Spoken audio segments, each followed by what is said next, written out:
always felt fat. And now looking back, I look at those pictures and I'm like, oh my God, I feel so bad for that girl. Like, how could you have thought that you were fat? Like, especially now, I'm 7 months pregnant. So now I'm like, I've been at this for like 7 years now, being kind of like in this industry, in this life, right? So I've gone through a lot of phases and seasons in these 7 years. So now it's kind of cool because I can touch on a lot of them for the listeners. So at that time when I was doing it, it's NPC bikini is what I was competing in. And I did not have as much muscle as I do now.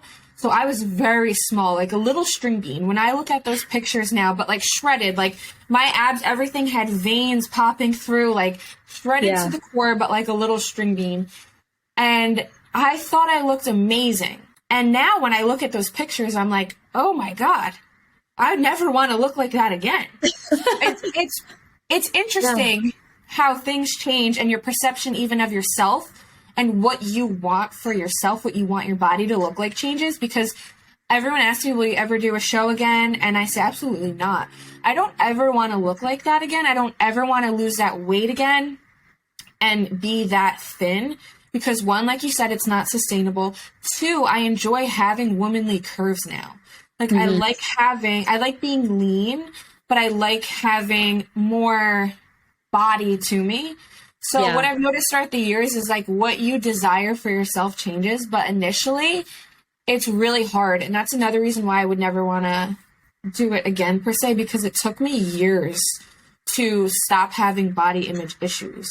Because what you said is you get to this level of, say you're at like 8% body fat, you're not going to sustain that. I don't even know what I was. I'm just kind of guessing. It was very, very low. Like we'll have to like pop pictures up. But you can't sustain that. So when you do start to put weight on, what happened to me was I always felt fat. And now looking back, I look at those pictures and I'm like, oh my God, I feel so bad for that girl. Like, how could you have thought that you were fat? Like, especially now, I'm 7 months pregnant. So now I'm like, But it's tough. And I think that what I've learned the most throughout is that you're going to go through seasons with everything. So when you're in that season where that's your goal, you're going to be super shredded, but you're also 100% dedicated. So 100% of effort is going into that, and very little effort is going into the rest of your life. Now, let's say you're going to switch seasons now, and you are starting a business, you're starting a family. You can't put 100% into your cardio, weighing your food, tracking your, doing all of the things. You can't have 100% in both areas, life and that. It's sacrifice. So you have to realize sometimes and be able to accept that I'm in another season right now, and that's okay. Because that's what I struggled with, along with just the body image issue, is I had to realize I'm in other seasons of life right now that require my attention. And I had to be able to accept it to get over comparing myself to the past. So when you enter a new season, it's so important to realize that, accept that, and love your older seasons, but realize you're not there anymore. I love that so much. And to your point, like I had a similar experience.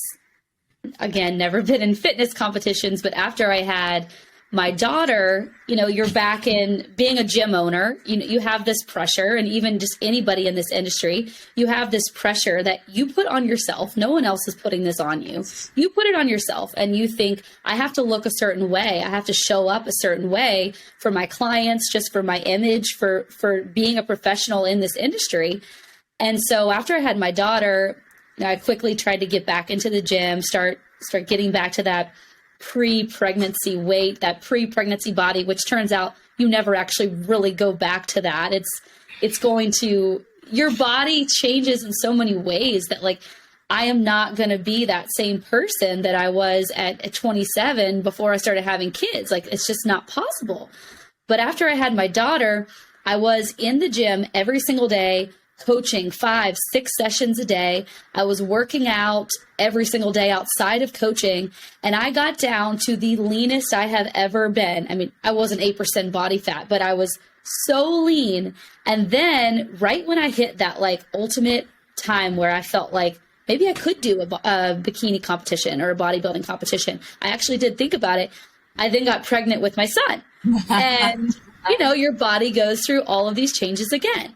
Well, now here I am almost 2 years postpartum with my son. He's about to turn 2. And I still am not back to that person I was. And I too look back at pictures of that girl that I was at that low body fat percentage. And I actually think to myself, ew, like I do not like the way that I looked. And I remember in that moment thinking like, I think I could look even better than this, you know, and like, and having those days where, you know, maybe you had a bad weekend and you're like, ugh, I feel fat. And like, I hate even using that word, but I'm like, that girl that I'm seeing from years and years ago, like she was never fat.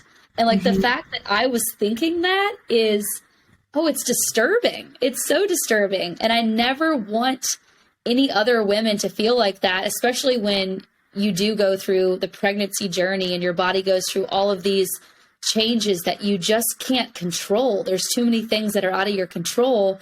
It's like you have to appreciate where you are, and you have to appreciate it doesn't matter really the way you look as long as you're taking care of yourself, as long as you feel good. And that's really the message I want our listeners to get is like your body fat percentage and like how lean you are and the way that you stack up against someone else. Like all of those things are like, they just shouldn't be crossing your mind when you're talking about like being the best version of yourself. Like you have to define that for yourself.